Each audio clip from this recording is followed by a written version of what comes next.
Furthermore, his groundbreaking albums, Shotgun Willie, Red-Headed Stranger, and Stardust, propelled him to immense popularity. This success solidified his position as a country music icon. Moreover, he played a key role in the outlaw country movement, a rebellion against the traditional Nashville sound. Beyond music, his acting career spans over 30 films. He also co-authored books and actively championed biofuel development and marijuana legalization. His musical journey began early. He wrote his first song at 7 and joined his first band at 10.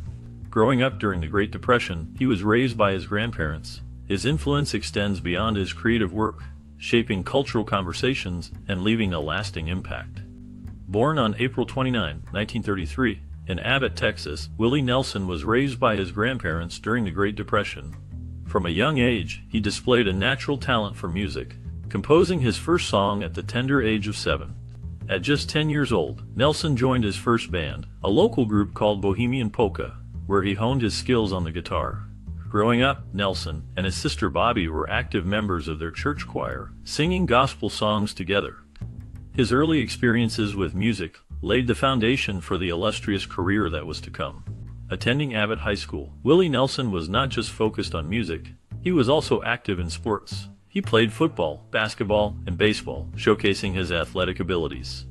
In addition to sports, he was a member of the Future Farmers of America, where he took on the responsibility of raising pigs during his high school years.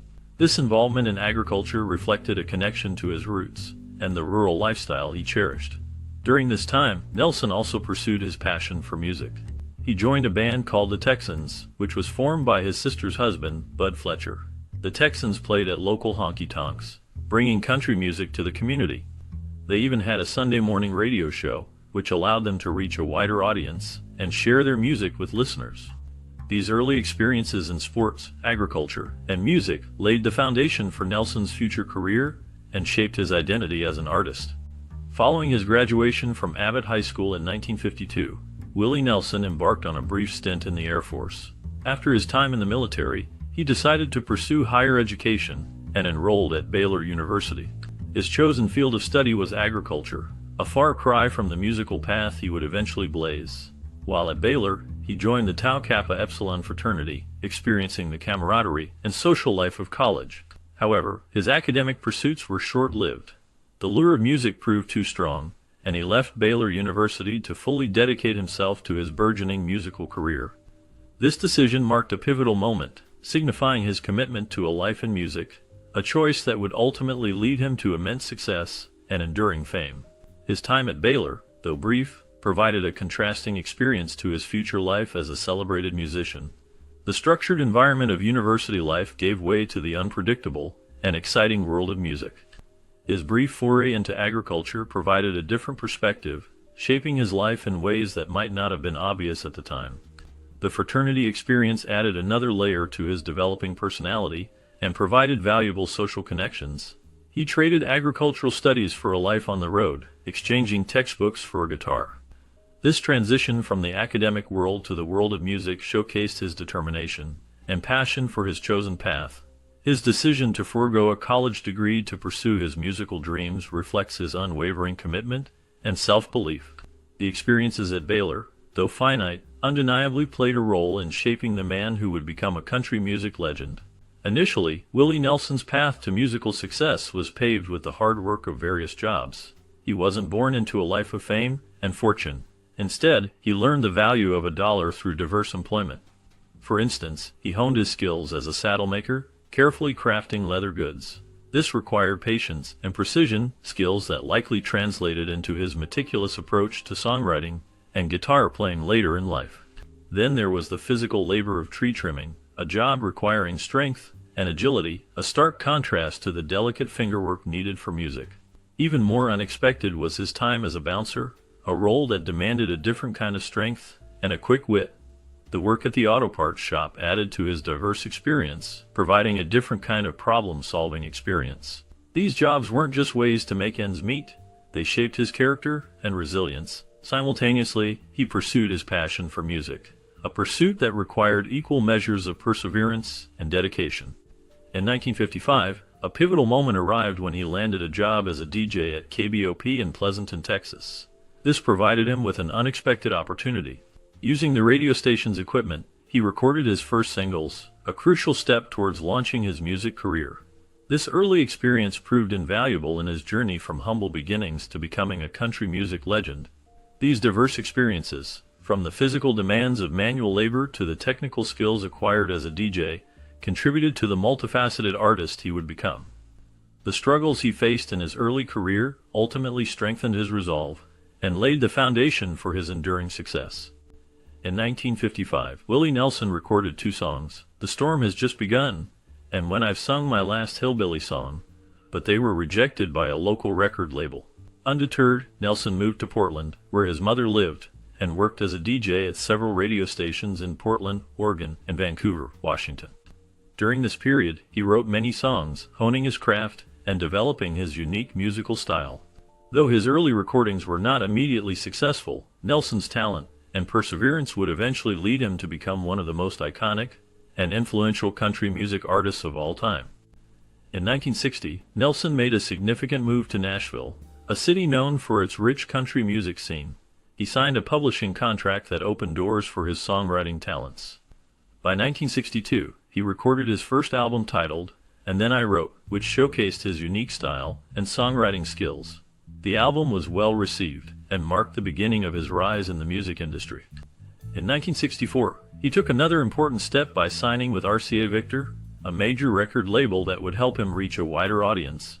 His association with RCA Victor allowed him to produce more music and gain recognition.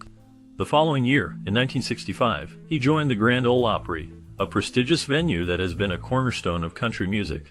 This move solidified his place in the country music community and helped him connect with fans and fellow artists alike. In 1990, the IRS took a significant step by seizing Willie Nelson's assets, claiming he owed a staggering $32 million in back taxes. This situation arose from a series of poor investments that Nelson made during the 1980s, which ultimately led to serious financial troubles. The pressure of this debt was immense, but Nelson found a way to address it creatively. In 1992, he released a double album titled "The IRS Tapes Will Buy My Memories." This album was not just a collection of songs, it was a heartfelt response to his financial crisis. The sales from this album, along with the auctioning of some of his property, played a crucial role in helping him pay off his debt. Through this challenging period, Nelson demonstrated resilience and creativity, turning a difficult situation into an opportunity to connect with his fans and share his music. The story of his IRS troubles and the subsequent album remains a notable chapter in his life and career. Throughout his life, Willie Nelson has faced several legal issues, particularly related to marijuana possession. His first notable arrest occurred in 1974 in Dallas, marking the beginning of a series of encounters with the law. In 1977, he was arrested in the Bahamas, which drew significant media attention. This incident highlighted the ongoing debate surrounding marijuana use and its legal implications. Years later, in 1994, Nelson found himself in trouble again in Texas, where he was charged with possession. This pattern continued, and in 2006, he was arrested in Louisiana, further solidifying his reputation as a figure associated with marijuana culture. The most publicized of his arrests came in 2010 when he was detained in Sierra Blanca, Texas. Each of these incidents not only affected his personal life, but also contributed to the larger conversation about marijuana legalization and the changing attitudes toward its use in America. In 1981, Willie Nelson faced a significant health challenge when he suffered a collapsed lung. This incident highlighted the physical toll that a long career in music can take on an artist. Later, in 2004, he underwent carpal tunnel surgery, a procedure that was necessary due to the strain of his extensive guitar playing. Despite these health issues, Nelson has remained active in his music career. Alongside his health challenges, he has a passion for martial arts, holding a second-degree black belt in Taekwondo. This discipline reflects his dedication to maintaining both physical fitness and mental focus. Throughout his life, Nelson has experienced 4 marriages. His first marriage was to Martha Matthews from 1952 to 1962, followed by Shirley Colley from 1963 to 1971. He then married Connie Kopke, with whom he was together from 1971 to 1971. His current marriage is to Annie D'Angelo, which began in 1991 and continues to this day. Nelson is also a father to 7 children: Lana, Susie, Billy, Paula, Amy, Lucas, and Jacob. Tragically, his son Billy committed suicide in 1991, a loss that deeply affected him.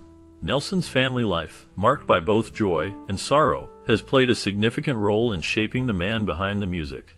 Certainly, here is the detailed text about Lucas Nelson, Willie Nelson's son, based on the provided summary. Lucas Nelson, one of Willie Nelson's children, is a celebrated country artist known for his band Lucas Nelson and Promise of the Real. Nelson owns a ranch in Luck, Texas, and a home in Maui, Hawaii, where he lives among several celebrity neighbors. As a talented musician in his own right, Lucas has carved out a successful career in the country music industry, following in the footsteps of his legendary father. The ranch in Luck, Texas, serves as a hub for Lucas and his band, providing a space for them to rehearse, write, and record their music. Meanwhile, the home in Maui offers Lucas a peaceful retreat where he can find inspiration and enjoy the company of his celebrity peers who also reside on the island. Through his music and his choice of residences, Lucas Nelson has established himself as a prominent figure in the country music scene, carrying on the legacy of his father while forging his own unique path. Nelson has an interesting car collection that reflects his unique style and personality. Among his vehicles is a Mercedes E320, known for its comfort and luxury. He also owns a classic 1967 Ford Mustang, a symbol of American muscle cars that many admire. Additionally, he has a 1983 tour bus, which has likely seen many miles on the road as he travels for his music. To add a touch of fun to his collection, he even has a Rolls-Royce golf cart, perfect for leisurely rides on the golf course. Despite facing financial challenges in the past, Nelson has managed to bounce back. His net worth is estimated to be around $25 million, a testament to his enduring success in the music industry and various business ventures. His ability to recover financially shows his resilience and dedication to his craft, allowing him to enjoy his passions, including his impressive car